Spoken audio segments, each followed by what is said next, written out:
Porto 360. Patrocínio T2S Tecnologia. Brasil Terminal Portuário. Apoio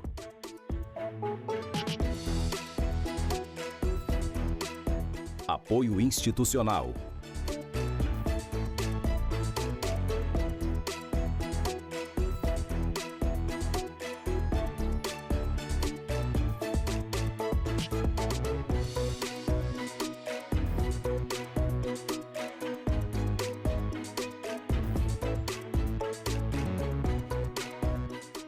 Realização Grupo Tribuna. Olá, está no ar Porto 360, nosso espaço semanal para debater assuntos importantes em relação aos portos internacionais, portos do Brasil e principalmente em relação ao Porto de Santos. Esta semana eu tenho a grata surpresa de trazer um grande amigo, Jonas Mendes Constante, que é diretor de projetos da Fundação Valência Port. Jonas, obrigado pela tua presença aqui. Cara, muito bom bater esse papo com você a respeito desse tema que a gente gosta só um pouquinho, né? Chamado Porto. Marcos, primeiramente é uma honra estar aqui no seu programa. Muito obrigado pelo convite. E vamos ver aí se eu estou à altura, né, de estar aqui no seu programa, mas é um grande prazer falar sobre um tema que a gente é apaixonado, né? Que é o setor portuário, logística portuária.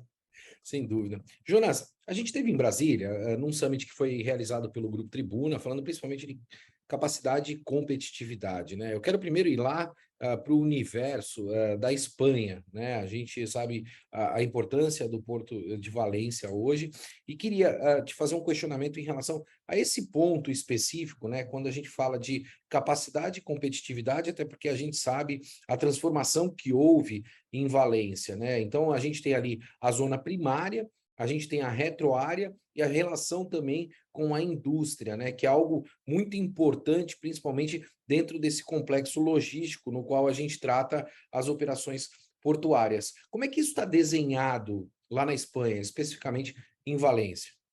Bom, vamos lá. Então, você comentou do evento que a gente participou, o Summit em Brasília, um excelente evento, que eu tive a honra também de participar de um painel, extremamente bem moderado por você.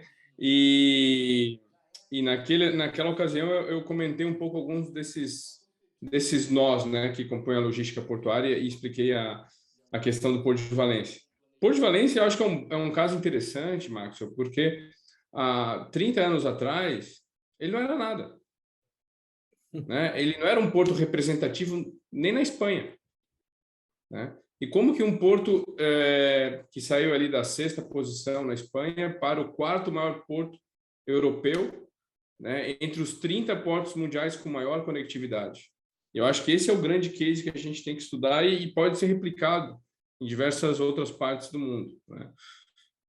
E aí, a questão toda é como que o Porto conseguiu fazer isso, né? Investindo muito em formação da comunidade portuária, investindo muito em tecnologia e inovação e desenhando, e aí eu vou chegar na tua pergunta, desenhando infraestruturas para atrair os dois principais elos, ou os dois principais usuários de um porto, os armadores e os embarcadores, né? Em relação aos armadores, o Porto de Valência sempre desenhou infraestruturas extremamente eficientes e desenhou áreas, né? É um porto que 90%, apesar de ser um porto multipropósito, 90% da carga é container, né? Então você tem 3 grandes terminais de container, né? Agora vai ter um 4º que vai dobrar a capacidade do porto. E esses 3 grandes terminais de container, eles sempre funcionaram sem o que vocês têm em Santos, toda essa área, essa retroárea. Você não encontra em Valência uma retroárea potente, né? Você tem boas conexões para escoamento dessa carga e um porto super eficiente para estar girando isso o mais rápido possível, né? Ou seja, a carga, ela não tem que estar no porto, né? O porto é um ponto de passagem da carga. E então acho que esse foi o grande assim, alguns pontos a gente vai poder explorar mais aqui, né? Atualmente o que a gente tem lá, né? Atualmente a gente tem os nossos 3 principais terminais de contêiner com aí 80% da capacidade, né? Houve, nos últimos anos, a gente, e-commerce, pandemia, vocês estão acompanhando o que aconteceu nos portos da Europa né, dos Estados Unidos, enfim, colapsaram com a quantidade de mudanças que houveram. E aí a gente está trabalhando no investimento de algumas zonas logísticas, mas muito bem pensadas, né, para servir também um pouco de pulmão para algumas dessas, quando acontece esses grandes picos. Mas o norte central aqui é um terminal, ele precisa ser extremamente eficiente para a carga passar e já sair e ir diretamente para o dono da carga, né? Então essa é um pouco a filosofia. O foco, especificamente, é o foco na movimentação da carga e não no armazenamento. É certo afirmar Claro. isso? Você seja muito mais competitivo? Claro. O que é uma logística eficiente, né? É você sair do comprador para o vendedor, né? Tudo que tem no meio é ineficiência. Concorda comigo? Não, sem sombra de dúvida. E aí você fez alguns apontamentos, né? Eu gosto de trazer principalmente a realidade internacional para que a gente possa comparar com o Brasil, mas também entendendo aqui as dificuldades que a gente tem, né? Eu costumo dizer que a gente compara muito o Porto de Santos com o Porto de Roterdã, quando vai acontecer, quando não vai acontecer. E é uma miopia tão grande, né? Porque, na verdade, aqui, principalmente na região, continuaram comparando com Roterdã, enquanto os portos foram fazendo a lição de casa e foram se desenvolvendo, enquanto nós aqui ainda continuamos debatendo pontos focais aí de ineficiência. A zona secundária é um grande exemplo disso, né? Ela existiu ou existe pela falta de capacidade em zona primária, né? Então, quando você não tem capacidade ali, você tinha que levar esse contêiner para algum lugar. E foi isso que efetivamente aconteceu aqui no Porto de Santos. Mas eu quero abordar alguns pontos que você colocou. E francamente falando, aí eu quero dividir a minha opinião com você.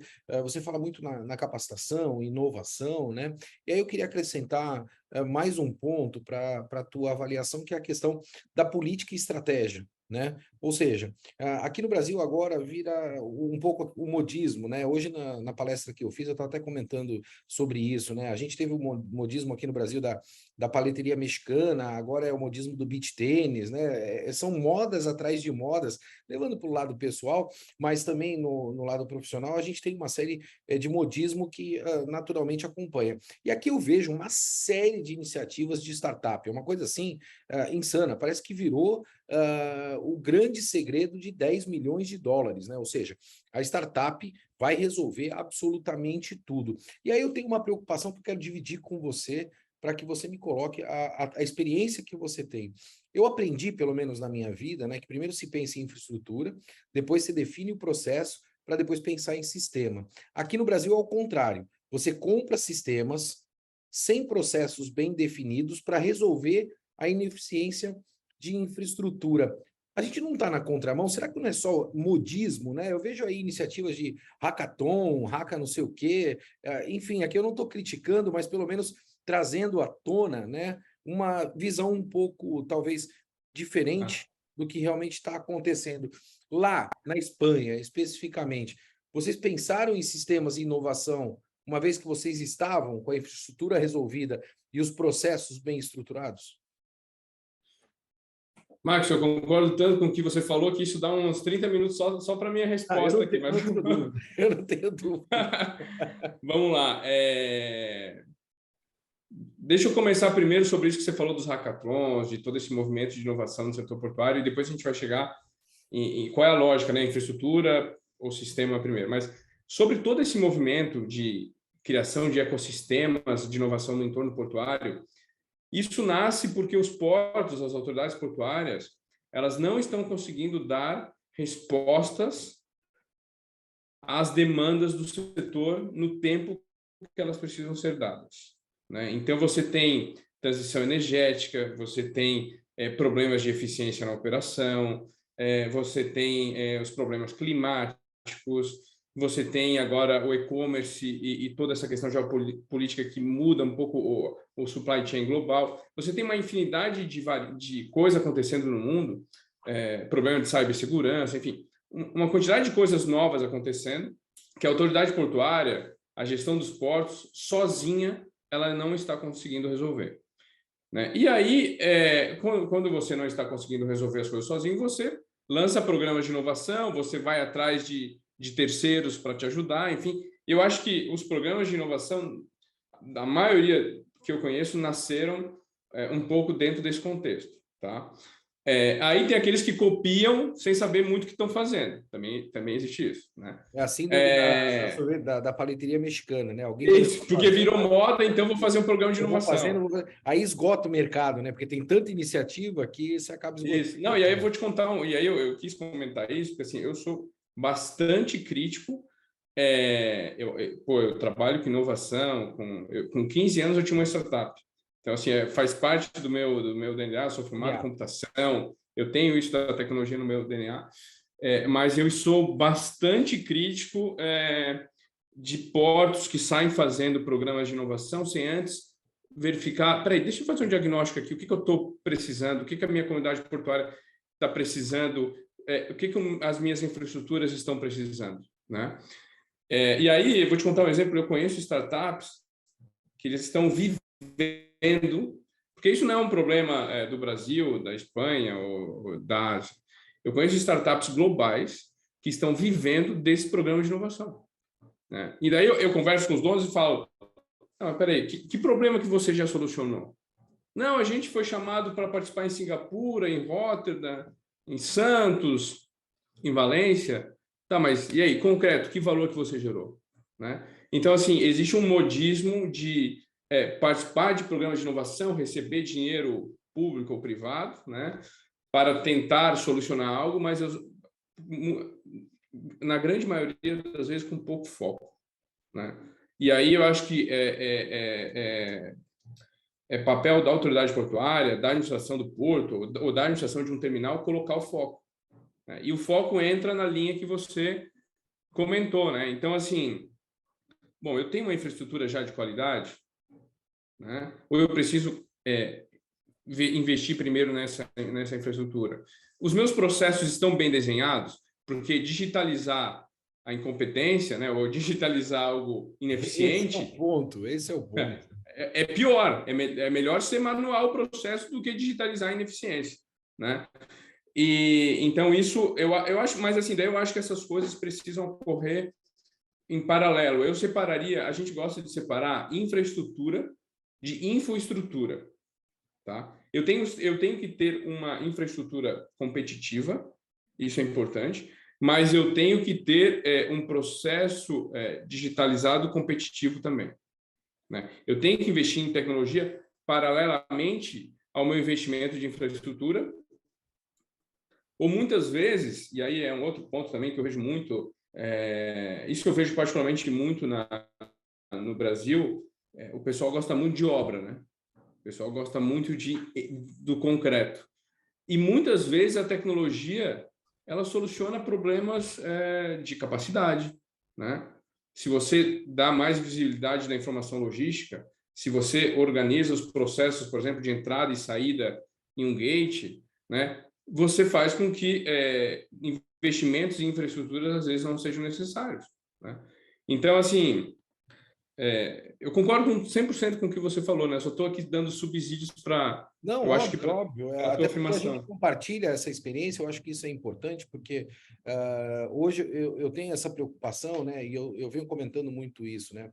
O Porto hoje vem ganhando um protagonismo muito grande dentro do nosso país. Eu fico muito feliz com essa percepção, até porque a gente tem aí 1/3 da balança comercial do nosso país passando pelo setor portuário. E eu acho que a gente tem que fomentar realmente o debate, fomentar a discussão, mas eu acho que a gente não pode transformar tudo isso numa grande coxa de retalho. Então, eu acho que a gente tem que ter essa responsabilidade também, Jonas, para que a gente não confunda o setor e a gente perca tempo ao invés de gastar tempo. É isso que eu estou pontuando, né? Iniciativas de inovação, elas têm de estar muito bem estruturadas, principalmente em relação ao capital, ou seja, ao investidor, né? Para que ele possa ter continuidade, porque nesse mundo portuário que nós temos globalizado, você, obviamente, né, tem muita engenharia implementada, onde você precisa ter capilaridade, você precisa continuar, né? Não adianta só entregar e depois não dar manutenção, né? De uma forma bastante simplista. Então, é uma preocupação que eu tenho na área de tecnologia. Você é de tecnologia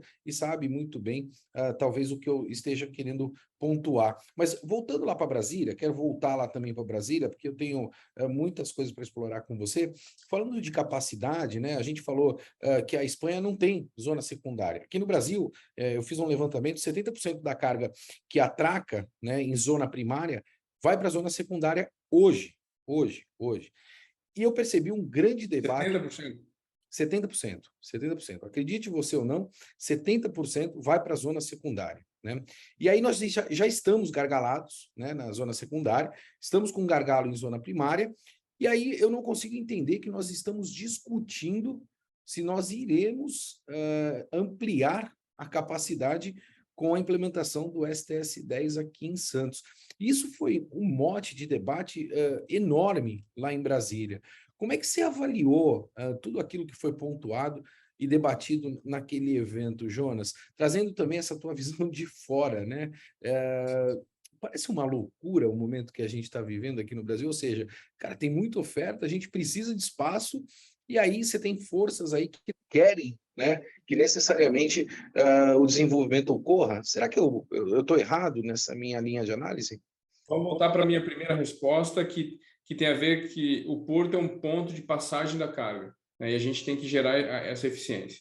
Se eu vou colocando pontos até chegar no embarcador, eu estou gerando ineficiência, né? Naturalmente, eu estou gerando ineficiência. Isso não quer dizer que áreas de suporte, né, na área secundária, digamos assim, não sejam importantes dentro de um processo logístico. Elas são importantes. Mas vamos olhar um pouco para o cenário brasileiro. O Brasil está na posição de número 110, se eu não estou equivocado, né, em infraestrutura, qualidade da infraestrutura portuária, né? Não no ranking do Fórum Econômico Mundial. Não é a posição que o Brasil merece, né? Concorda? Não é uma posição que o Brasil merece. Uma das mensagens, Max, que eu queria, eu estava até pensando para te falar aqui, e é um sonho meu, o Brasil precisa ser uma potência portuária. O Brasil precisa ser uma potência portuária e tem tudo para ser. O Brasil é um dos principais exportadores do mundo, né? Aí no agro, nas commodities, né? Mas a gente não vê. Você vê algum europeu, americano, asiático vindo aprender porto no Brasil? Você não vê. Particularmente falando, se você me permitir um recorte, né? Nós fizemos aqui esse ano em Roterdã, e aí foi um trabalho árduo que eu tive de abrir um painel de debates do Brasil dentro do TLC Europe, né? Porque claro, é importante. Eu falei, olha, a gente aprende com o pessoal de fora, mas, cara, será que não chegou a hora também da gente falar um pouquinho como a gente está fazendo, né? Certo ou errado, mas eu acho também que a gente tem muita... Não, eu concordo contigo, mas assim, essa visibilidade que você está dando é importante, mas assim, muitas coisas que são feitas no Brasil são bem feitas. Na parte do granel, né? Pô, a gente tem algumas operações que são referências internacionais, né? Só que a gente não conseguiu ainda encapsular tudo isso dentro de um grande marketing, de uma grande marca, né? E vender isso para o mundo. Isso é importante como país, como nação e como setor portuário. Estratégia. E por que não estratégia? Aquilo que a gente falou da política, né? É estratégia. Estratégia, isso como uma das coisas que a Espanha tem muito é a marca Espanha, né? Então você encapsula tudo isso e aí tudo que vem atrás já vem forte, né? Porque é uma estratégia de país, né? E tá, mas por que será que a gente não conseguiu isso ainda, mesmo tendo coisas boas para mostrar? Porque eu acho que tem muita coisa ruim atrapalhando, tem muito pensamento antigo atrapalhando, né? E aí essa discussão se aumenta a capacidade ou não aumenta, é aquilo que eu falei lá no evento, né? Para mim é um pouco surreal, né? Porque é surreal. Se eu tenho um porto que é o principal porto da América Latina, né? Ou um dos principais aí junto com Colômbia, Panamá, mas em importação e exportação é o principal porto de um dos maiores países mais importantes do mundo, né?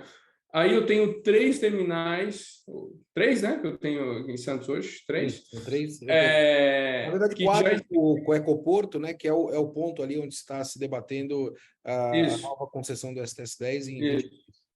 Mas assim, quando eu perguntei, né, bom, eu não sou especialista em Brasil nessa questão de Santos, né, estou aqui falando como alguém de fora, mas quando eu perguntei o nível de utilização da capacidade, né, as pessoas me falam 80%, né? Então, assim, essa discussão que a gente está tendo aqui, em Valência, a gente teria há 20 anos atrás, há 15 anos atrás, né? Já estaria um terminal entrando em operação para desafogar a capacidade dos demais e gerar eficiência logística, né? Do contrário, aí a área secundária vira super importante, claro. Você tem os terminais completamente sem capacidade, né, estrangulados. Então você começa a gerar zona de logística, zona retroárea, você começa e aí você começa também a afetar o planejamento, né? O planejamento do próprio porto, assim, eu acho que não é um. Então, assim, voltando para a mensagem que eu comentei no evento, planejamento de longo prazo precisamos ter, né? A gente está olhando o que vai acontecer em Santos daqui a 20 anos. Essa é a forma como, por exemplo, no Porto de Valência se faz planejamento portuário, né? E a gente considera, porque assim, Maxwell, o brasileiro, a gente como brasileiro, né, tem costume de falar, temos muita burocracia, demora para sair as coisas e tal. Isso na Europa é igual ou pior. É igual ou pior, tá? Mas qual é a diferença? Esse tempo de burocracia, ele é colocado no planejamento. Então eu sei que para eu fazer uma obra, para ela sair do papel, demora 10 anos. Então, essa variável ela tem que ser colocada na hora de você fazer o teu planejamento portuário, né? Então, eu sei que entre licença, autorizações, tribunais que vão dizer sim ou não, etc., é um processo longo na Europa também, né? E essa batalha, essa variável precisa estar dentro do escopo do desenho dos projetos, tá? Porque o que eu vejo acontecer no Brasil? No Brasil, essa variável não entra. Essa variável não entra. Entra o tempo de construção da obra, como se tudo fosse ocorrer perfeitamente, né? E aí, eu queria fazer um recorte, Jonas, e ouvir a tua avaliação também a respeito disso, né? Porque muita gente me pergunta, fala, Maxwell, mas qual é a solução, né? Não adianta só falar de problema se a gente não consegue falar da solução. E francamente falando, por ser um assunto tão complexo, muitas vezes eu tento trazer para algo simples para que as pessoas consigam entender, né? Eu acho que a gente aqui no Brasil, a gente só aprende pela dor, né? A gente não aprende pelo planejamento e assim sucessivamente. Eu falo isso até de uma maneira muito simplista, dando o exemplo do cartão de crédito, né? Antes a gente inseria, as operadoras de cartão de crédito queriam fazer por proximidade, né? Isso antes da pandemia, e dizia que isso era perigoso, que podia dar problema, que era muito complexo, falta de segurança. Aí veio a pandemia, ninguém queria colocar a mão em absolutamente nada, foram lá e liberaram, né? Então, isso já veio para a rotina das pessoas e a gente encara isso normalmente hoje, né? Discutiu-se muito, perdeu muito tempo falando disso, e hoje está aí implementado no dia a dia das pessoas. No Porto de Santos, o que eu entendo, Jonas? Você falou do commodities, né? E eu acho que a gente tem operações muito bem estruturadas e muito bem sustentadas, mas commodities é preço, né? Não é o operador que faz o preço do commodities, nem necessariamente quem está plantando, é o próprio mercado hoje, né? O preço é muito regulado. 51% do que foi escoado, né, pelo Brasil já foi pelo Arco Norte, para que você entenda, né, no ano passado. E aí é muito preocupante, porque a gente já está perdendo carga aqui no Porto de Santos, não só para o Arco Norte, mas também para Paranaguá, né? E commodities, como eu disse, é preço, né? Eu disse em certa oportunidade que o investimento em um terminal de commodities 500 milhões por esse setor é nada, né? Para a nossa vida do dia a dia ali é um valor ínfimo, né? Ele tira esse valor de investimento daqui e leva lá para o Arco Norte, e se tiver melhores condições por lá. E eu acho que, efetivamente, quando o Porto de Santos entender que esse porto aqui, pela pujança e a importância dele, tem que ter cargas de valor agregado, como você mesmo disse, Na Espanha a gente focou em container, né? A gente focou em container, porque na verdade você tem valor agregado nela, a gente atrai a indústria para que a gente possa realmente fazer o desenvolvimento e não ocupar espaços, né, com situações única e exclusivamente de exportação de commodities. Pelo menos essa é a minha avaliação. A gente vai aprender pela dor, Jonas? Você acredita que o Brasil ainda pensa em planejar para poder executar? Pô, Marcos, que pergunta, né? Muito boa pergunta. Eu sou um otimista, tá? Eu sou um otimista e uma pessoa que defende muito a boa técnica. E então, eu acho que um dia não, a gente tem avançado, né, Marcos? Se a gente olha, não sei, eu estou no setor há uns 20 anos, se a gente olha 20 anos atrás para hoje, eu acho que estamos melhores, né? O setor portuário brasileiro evoluiu muito em termos de processo, tecnologia, gestão, né? Então, acho que estamos evoluindo. Em relação a essa mentalidade de planejamento de longo prazo, tem um ponto que eu gostaria de tocar, Max, que eu acho que eu vejo e percebo no dia a dia, que é a formação das pessoas. Nem todas as pessoas têm a formação que você tem, por exemplo, o entendimento que você tem do setor.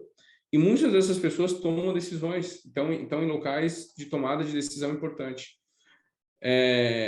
tanto no setor privado quanto no setor público. Então, assim, eu acredito que é necessário muito investimento em formação para a gente elevar o nível da discussão no setor portuário brasileiro. Deixa eu te fazer uma pergunta. Eu sei que você quer complementar a primeira pergunta, mas eu sempre falo isso para todo mundo, né? E as pessoas não acreditam no que eu vou dizer agora, Jonas. O Pro 360 não tem pauta. Eu não mandei pauta para o Jonas. Aqui eu trago pessoas que são craques dentro do setor portuário, porque a gente não precisa da pauta, né? A gente sabe do que a gente está tratando aqui e esses especialistas sabem. Você falou de liderança. Né? A gente vai voltar no meu primeiro questionamento, mas eu preciso te perguntar isso. A liderança do setor portuário não envelheceu? A gente não está construindo novos líderes? Eu acho que tem um gap aí no Brasil, me parece, né? De novo, eu não sou especialista no setor portuário brasileiro. Sentimento, né? Sentimento, feeling. A minha pergunta vai no teu feeling mesmo, né? Isso. Eu acho que é necessário uma renovação desses, não só renovação, formação de novos líderes, né? Claro. E a atratividade dessa nova geração, né? Isso. E assim, a indústria portuária, no Brasil, eu não sei se tem esse charme, mas lá fora tem um charme e ela atrai muita gente jovem, muita gente inteligente, muita gente que quer fazer os seus sonhos acontecerem dentro dessa indústria, né? Mas para isso aí, respondendo a sua pergunta, e eu acho que isso se conecta com o planejamento, tem uma variável aí, Max, que para mim é a que faz um país ir para frente ou ir para trás ou ficar sambando sem muita evolução, que é a competição.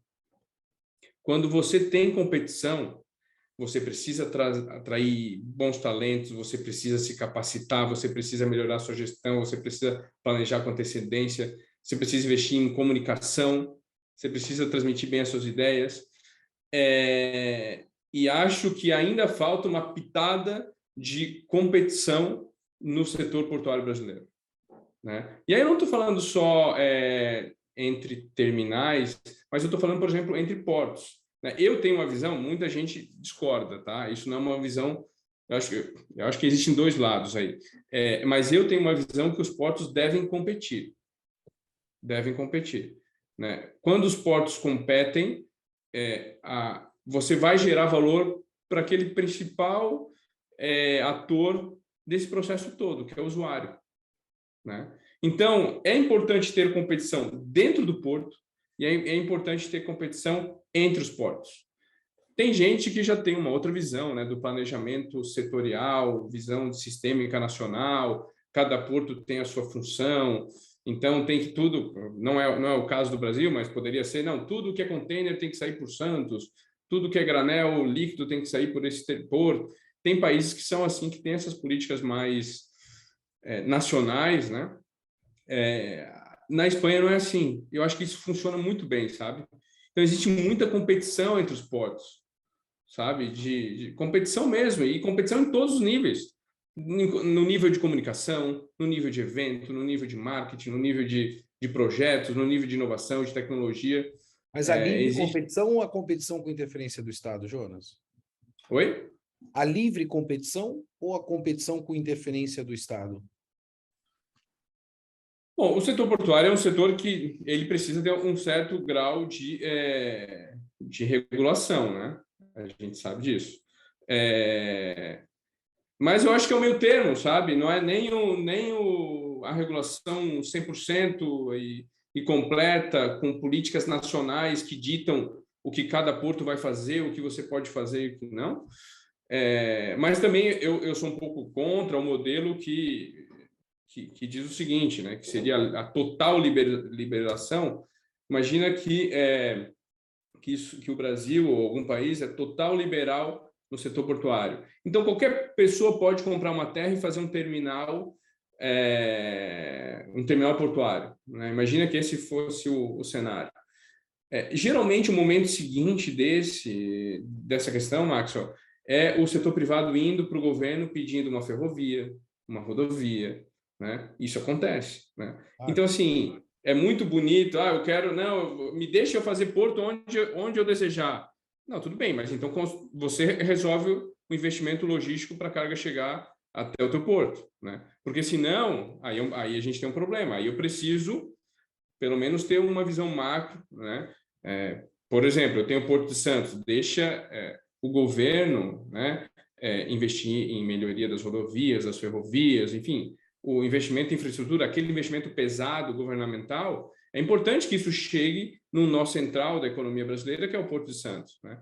Imagina que não fosse assim, que fosse completamente liberalizado e qualquer um constrói porto em qualquer lugar, não iria funcionar também, né? Então, eu acho que é o meio termo, mas o que eu estou falando é o seguinte, então eu tenho Paranaguá, eu tenho Portonave, estou falando de container, né, que eu tinha, não sei mais como é que está, Itajaí, Itapuá é um grande exemplo, né? Itapuá, Santos. Então, assim, esses atores, Rio de Janeiro, esses atores precisam competir, né? Precisam competir. Eu sei que existe competição, tá? Eu sei que existe bastante competição, principalmente no nível dos terminais, mas eu não vejo tanta competição, por exemplo, no nível das autoridades portuárias, que é o que a gente vê na Europa, sabe? Eu gostaria de ver, porque isso faz elas melhorarem a sua gestão, fazem elas buscarem melhores processos, melhores sistemas. E saindo da zona de conforto, né, Jonas? Obrigatoriamente, porque isso, é um mundo muito competitivo. Agora, sim, eu gostaria de mencionar também que tem um ponto importante, assim, que existe muita colaboração entre governo nacional, autoridades portuárias, né? Existe muita colaboração, assim, eu pelo menos vejo. Isso é um ponto legal, interessante. Mas eu gosto da competição. Eu acho que a competição gera valor para o usuário final. Eu não tenho dúvida disso. Jonas, infelizmente, a gente chegou ao final do nosso programa, tem um tempo limite aqui. Eu já quero te convidar para uma segunda rodada. Eu acho que a gente tem muita coisa para debater, muita coisa para trazer, principalmente pela essa audiência enorme que a gente tem, mas infelizmente eu preciso encerrar o programa. Então, vai aqui o meu profundo agradecimento pelo teu tempo, pela tua disponibilidade, pela amizade aí que eu construí com você, né, nesse período que a gente está já convivendo junto, e me coloco inteiramente à tua disposição, a Fundação Valência Port, que vem com tudo aí, sendo um grande parceiro do nosso setor portuário. Meu amigo, muito obrigado novamente. Marcos, eu que te agradeço, é uma honra, estou sempre à sua disposição para só me chamar, eu estou dentro, tá bom? Fechado. Grande abraço. Como você bem sabe, imagina, a gente que agradece. Como você bem sabe, eu vou ficando por aqui, sempre movimentando muito mais do que informação. Forte abraço e até semana que vem. Porto 360. Patrocínio T2S Tecnologia. Brasil Terminal Portuário. Apoio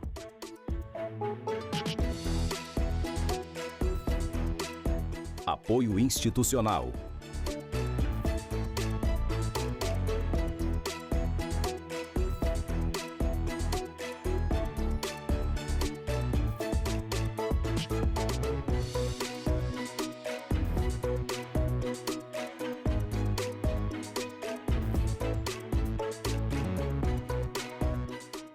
Realização Grupo Tribuna.